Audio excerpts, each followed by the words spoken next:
The following program you're about to watch contains ideas and opinions. If you are easily offended by ideas or opinions, I suggest you refrain from watching this. Hey, you go, girl. Go. Hey, you go, girl. Baby, go. Hey everybody, and welcome back to Scrub Talk, where I, Diesel, rail at you, the listener, for being a scrub. Today we are going to be talking about tournament etiquette, and I am here with a special guest. Say hello. Hey, it's Kyusei. What's up, everybody?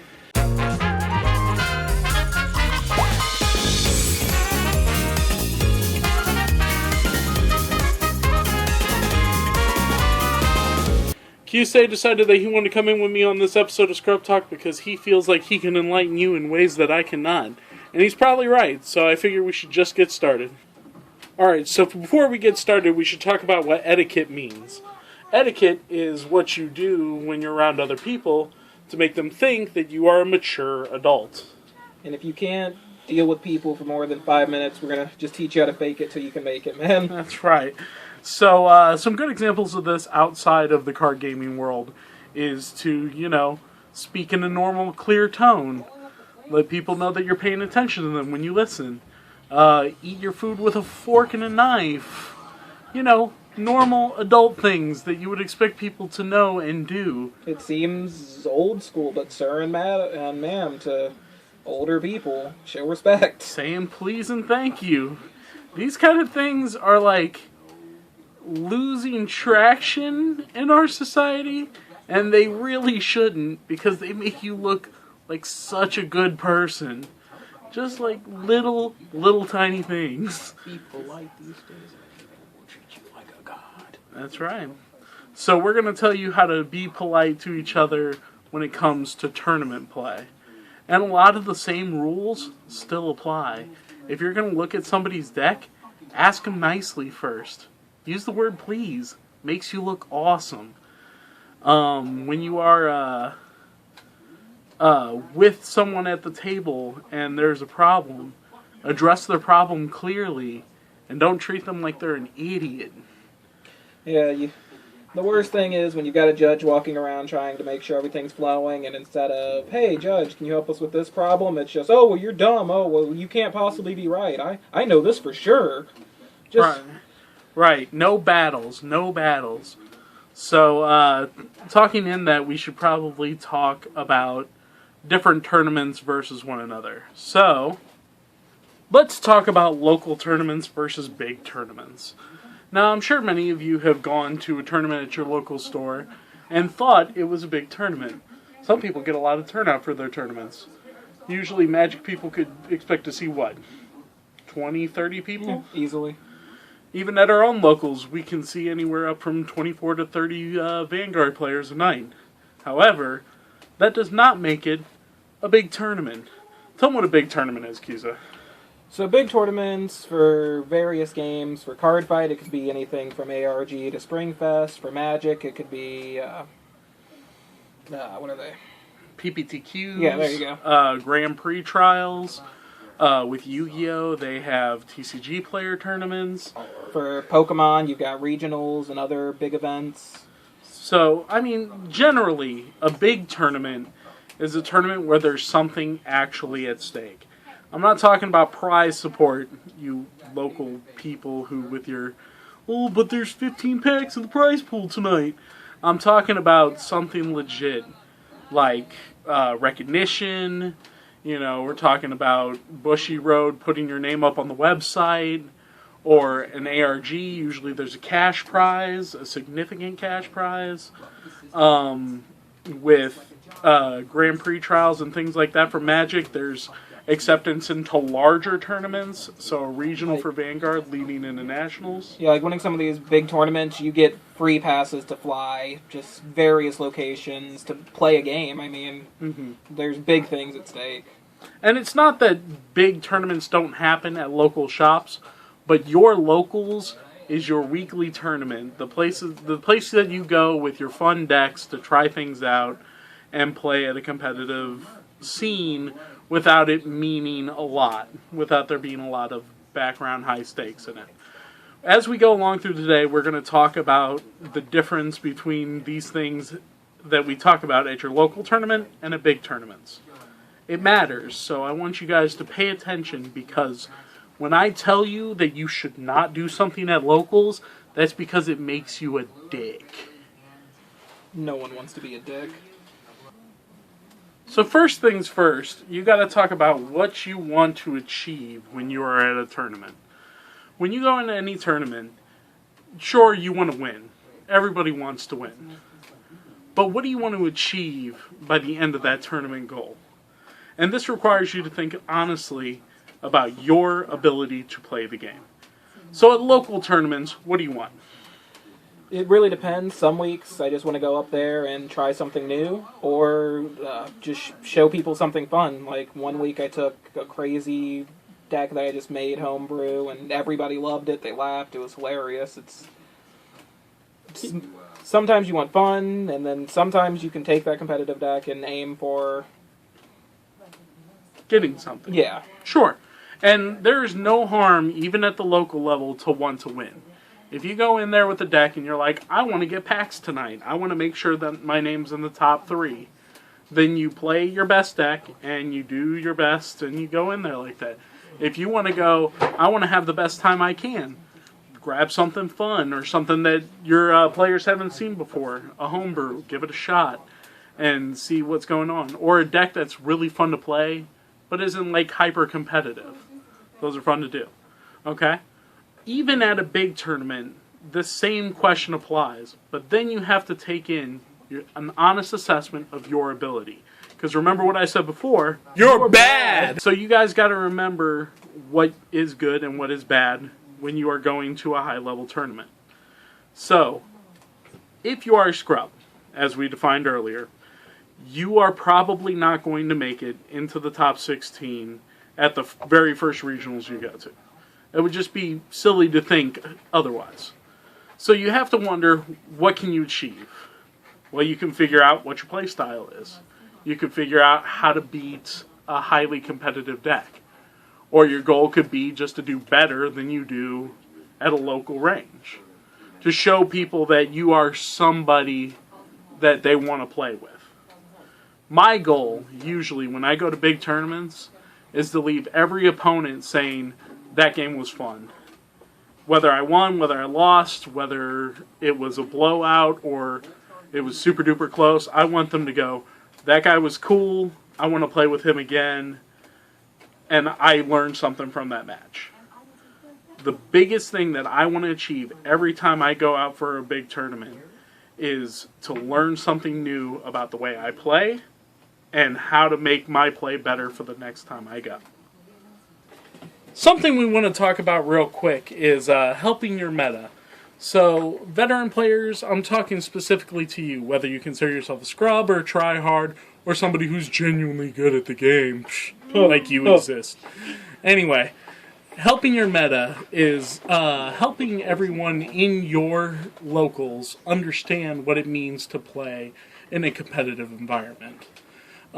Teaching them the correct ways to shuffle and cut, making sure that they know these etiquette rules, send them over to me and I'll teach them some stuff. Helping them understand their decks at a higher level so that they can understand judge rulings before rulings go through. All of this stuff helps make your store a better place to play. And now, on this, don't get confused. We're not saying halfway through your game, help your opponent do everything they need to win. For example, a regular thing I'll do is if I'm playing somebody, and let's say you've had those games, you have 3 perfects, like 70,000 shield in hand, you know that you cannot lose. Help them set up their decks big turn. Help them show how their combo is going to go down, help them execute it correctly, and for future games, they'll remember that and they'll start using it. Mm-hmm. Now, on this point, we should talk about the idea of pride. I was asked in the earlier video to talk about where pride belongs in the form of tournaments. Nowhere. There is no place for pride during any tournament, local or otherwise. So, For me personally, last regionals for a card fight, I played against two people. One was a Kagero player, one was a Royal. I don't say you have to do this. Obviously, this was me, and I could have lost because of it. But two procedural errors. One guy was going to minus himself an attack, and I helped him play his deck correctly through a turn, and I still ended up winning, but he felt good because he didn't lose out on anything. And the next game, someone tried to make a misplay that they could have done something way better. I helped them, they did the other thing, and they felt way better about playing a good game. Mm-hmm.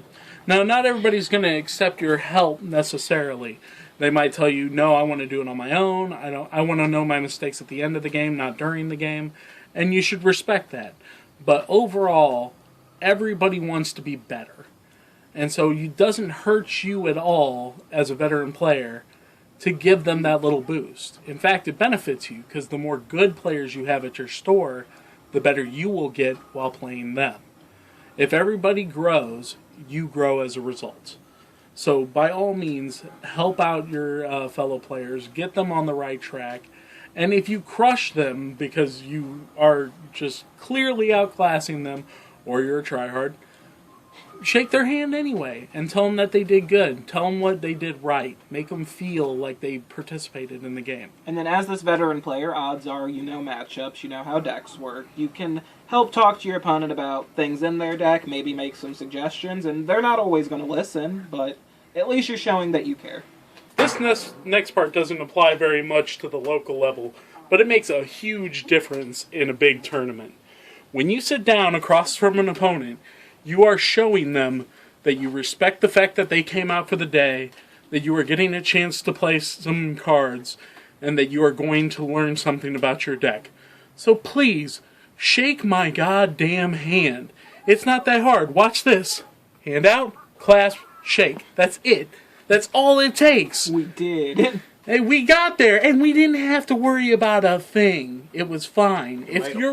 If you're worried about your opponent having sweaty hands, then carry some wipes on you. A little bit of paper towel never killed anybody. If you're really worried about it, wear gloves. I don't care, but shake my hand, because I feel like we got into this tournament to have a mutual fun card fight, and whenever you don't shake my hand, it shows me that you don't care about the person sitting across from you. And, like, me personally, at the end of the day, if it's mana screw, if it's them sacking, whatever it is, if you shake hands, it just puts you both at players at the end of it. Shows that you respect each other, you just had fun. Yep. So before, after, I don't care, shake hands. Also, on this same note, when you sit down with the opponent, ask their name. Talk to them a little bit. Get them on ease with the fact that they're going to be playing you for the next half hour. Because you want the room to have this feeling of community. And we don't get community if you guys won't talk to each other more than to say, I attack, no guard, alright, damage, my turn. That develops no community. We're here to make friends, all of us.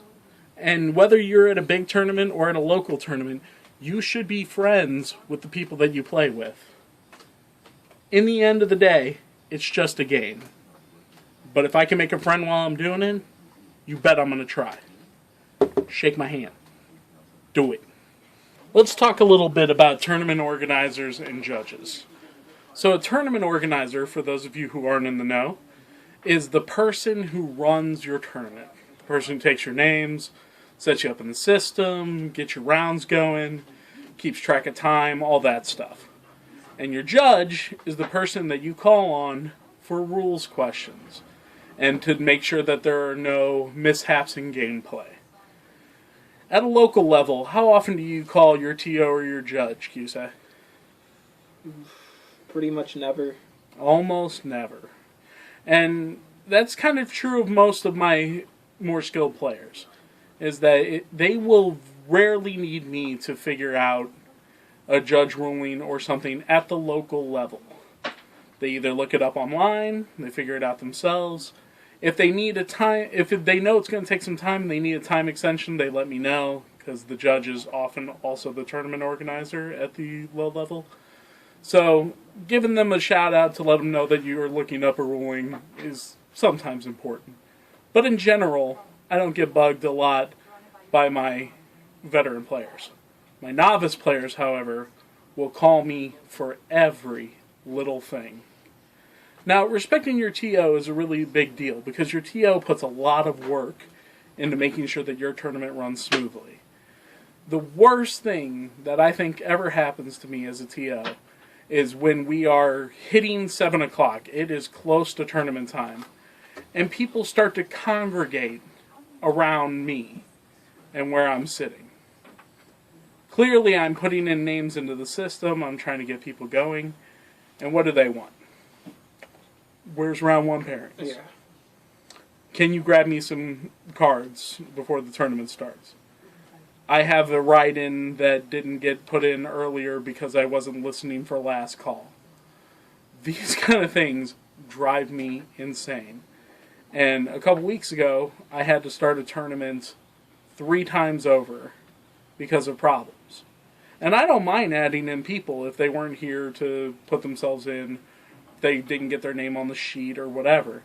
But it certainly does make it harder when I'm trying to get everyone in and someone keeps coming up and, where's round 1? It's 7:03. When are we going to start? And on that note, first off, don't be that guy that shows up 10 minutes after the tournament's supposed to start. Try to be punctual, get there early, make sure all your stuff's in line. And for all the players that have to drive to get to your stores, we love you. If you call, 99% of stores will make room for you, make sure that you get in the tournament. Very much so, very much so. And as far as judge calls go, QSA and I kind of divvy up judge calls at the local level. When do you want someone to call you as a judge? The biggest times are when there's obviously an errata, or if it's a card that's misinterpreted a lot, or if it's something that you could just see 2 people being able to easily dispute it. Mm-hmm. And I expect some of my players, players on the spectrum or players who are not very familiar with the way the game's interactions work, calling me over and making sure that everything is going kosher. Especially if they're playing against someone who is a little more skilled than them and might try to use the rules in their advantage. But generally, when a teenager calls the word judge as a joke, or they call me and they're like, this person put their card down and let go of it with their finger, and now they want to take it back, and I said no. I hate them. I hate both of them. Both people in that thing are wrong because one of them did do an error of play. You don't mess up by making a play and then trying to take it back. But we're at a local tournament. Get over it. A big thing for me is you're at locals. These are people that you're going to see every week. So fighting with them 1 week is just going to cause turmoil in the next coming weeks. And you're all here. You were all a crew. When you go to regionals, you all know each other. You're all talking to each other. At these big tournaments, you're looking out for each other. So at your locals, why not be nice? Why not help each other with rule mistakes? Help each other become better players. If you're playing against someone at their best, you're doing your best. You're becoming better yourself. Yep, absolutely. And at the big tournament level, at the small locals, your tournament organizer, who's usually your judge, is haggard, he's tired, he's been doing nothing all day but trying to prep things for you. And, he needs a little break if he's going to be able to serve you properly on the floor as a judge. So don't run him ragged. TOs and judges at big tournaments are separate things usually. Generally, the TOs stay up by the computers. They get past match slips to put everything in. And judges walk the floor and are ready to respond to you at a given moment. That being said, you should still respect the use of the judge call day in and day out. When you are signing a match slip, make sure you sign it correctly. Make sure it clearly says who won and who lost. And make sure that you promptly call for a judge. Don't keep bugging the judge. Raise your hand and wait for the judge to come to you. And make sure that both players sign off on what happened during the course of the match. And then on that note, it goes back to earlier. Be polite. When your judge comes over and takes your slip, if you just tell them thank you, will probably make their day. They have to do this over and over and over. Having some people be kind probably helps them get through it. For sure, for sure. And writing legibly and making sure that everything's written that way helps your tournament organizers get your rounds done faster. There was a big issue recently in Atlanta. Sounds right. And the problem is that they didn't allot enough time for 8 rounds and a top 8. They got to the 7-round mark, and they had a clear top 4 and some people who probably should have been able to go one more round and try to cinch their place in the top 8. And there was a big kerfuffle about it, and I know that the tournament organizers have been dealt with, and there was punishments dealt out. But to be honest, I think that the tournament organizers did the best thing they could given the amount of time they were given. Chances are they were getting close to the end of the night that they were going to be able to have the room. It's not like they wanted to keep people out at a Denny's until 4 in the morning like I've had done at some Magic tournaments, just to make sure that there's a clear set group for top 8 or for winning. So don't sweat on your tournament organizer too hard. They're trying. And they want you to be able to have the best game you can. Sometimes they make mistakes. They're human, just like you. So while they do their best to be professional, just try to respect that boundary that exists. And one big thing when it comes to calling your TO on things that you don't really need to, time restraints. Most games are going to have time. It's so that you can get through the rounds. Just worry about finishing and playing to your best. Don't call your judge every 5 minutes. Hey, how much time is left in round? How much time's left in round? Just play through your game. And on that note, since we're talking about rules and whatnot, rule sharking. Tell them what a rule shark is. So, all of our games have rules and other things, and it's calling people on things that are completely irrelevant. For example, in Vanguard, there's technically a rule that says stand all your units, then draw a card. Does the procedure really matter? No. Is it something that you can be called on in official tournaments? Yeah. Rule sharking is one of the biggest problems that exist, that need to exist in every game. And my main issue with it is what Kusei just brought up. The difference between breaking a rule and committing a procedural error is kind of hard to denounce. You know, in our game, standing and drawing are pretty much done in the same step. And only recently has Bushiroad said, okay, if you don't stand before you draw, it's fine, just stand them afterwards. But for a long time, a procedural error could be called on someone because they didn't turn their cards upright before they drew a card, even though in our game that doesn't matter much. Now in Magic there are some differences in that. The untap, upkeep, keep, draw phases are very different and need to be put in the way that they're in because it's the way certain cards function and work. And in more lax games like this game and in Buddy Fight, you can get away with doing things kind of out of order and it's not really that big of a deal. So when are you being a rule shark? I would say when you feel that you're about to get an easy win off of somebody because of the way they pull their triggers, you're looking to be a rule shark that day. If you are going in, reading cards, and making sure that every slight word difference works in your favor, you're probably ready to rule shark that day.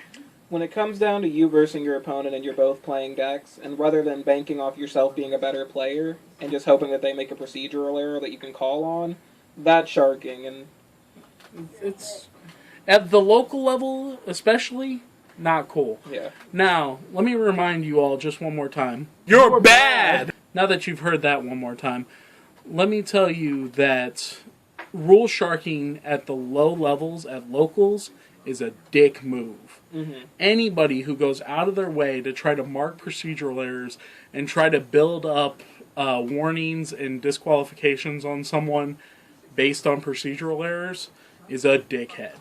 And I hate them at my tournament as a judge, as a player, as a person, because I know that they're just trying to get away with getting one more win out of something that they should not get. And so at the local level, please don't do this. Please don't rule shark. This falls again under what Cusay said about playing someone at their best. You want to be able to play somebody at their best because that's the only way you're going to get better. So what good does it do you to call them on every little thing? Nothing. But at a big tournament... In a big tournament, the entire reason people are there is because they are good at this game. They have decided to practice, figure out their decks, make a build that works for them, keep practicing, playing against players that are better than them, losing, learning from mistakes. At this point, the farther you go, you shouldn't be making these procedural errors. You're punished in major tournaments because at this point you should know better. Locals are your learning stuff. Take time, play your games, make sure you know things, and just get through it. At regionals, it gets a lot shakier as you get farther up. Yep. And I've told this story before on multiple things on IYG, but since we are talking about scrub talk, I'll talk about the time that I scrubbed hard. We were at a team regional over in Indiana, Ohio? Ohio. And we were doing very, very well that day. We went X and 2, I believe, through the course of the day. We ended up in the top 8. We ended up in the top 4. And we almost made it to the top 2. This was back when Blaukluger was big and Novell had just hit the scene and was hot. And things were going really good for our team. Except, I found out that day, at that particular tournament, that the procedural correct way of driving checks is to flip the drive check, check for the trigger, resolve the trigger, and then put it into your hand. Then flip the second trigger and resolve the trigger, etc., etc. What I was doing was flipping the drive check, checking for trigger, resolving the trigger, and then putting the next card out before putting the card into my hand. Now, at a Chicago Regional earlier in that year, I had been berated for doing it the wrong way, the other way.